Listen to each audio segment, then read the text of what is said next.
Bayu adalah seorang pendaki solo yang hobi menjelajahi tempat-tempat terpencil. Ia tidak percaya pada tahayul, mitos, atau cerita-cerita mistis.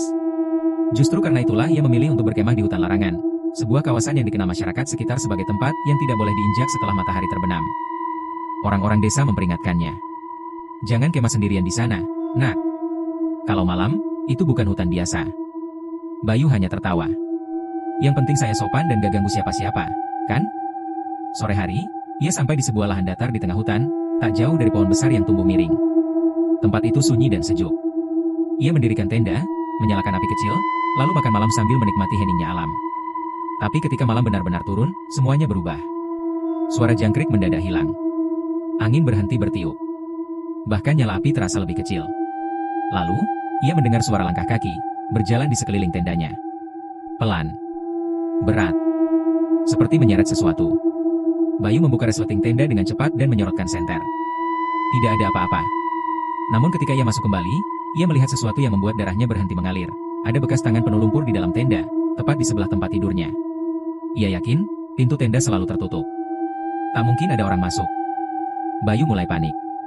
Ia mematikan lampu dan mencoba tidur, berharap semua itu hanya perasaannya saja. Tapi sekitar pukul 2 dini hari, Bayu terbangun karena suara seseorang berbisik dari luar tenda. "Boleh kami masuk?" Bisikannya serak, seperti dari kerongkongan yang sudah kering selama puluhan tahun. Bayu membeku. Ia tidak menjawab. "Kami sudah di sini, sejak lama." Tenda bergoyang. Seperti ada sesuatu yang menyentuhnya dari segala arah. Lalu tiba-tiba, semua diam. Bayu mengambil keberanian, membuka resleting tenda, dan ia tidak lagi berada di tengah hutan. Ia berada di sebuah pemakaman tua, dengan nisan-nisan miring dan akar pohon menjulur kemana-mana. Tapi yang paling mengerikan, tendanya dikelilingi oleh sosok-sosok hitam tak berwajah, berdiri diam, menghadap langsung ke arahnya. Satu persatu dari mereka mengangkat tangan, menunjuk ke Bayu. Lalu semuanya berkata bersamaan. "Kamu sudah masuk, kamu tidak boleh keluar."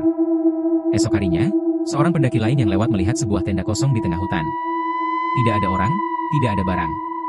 Hanya secari kertas diikatkan ke tiang pohon besar. "Jangan kemah sendirian. Mereka tidak suka ditinggal." Bayu tidak pernah ditemukan. Tapi kadang, saat malam turun di hutan larangan, beberapa orang masih mendengar suara tenda dibuka, dan suara napas seseorang yang bukan manusia.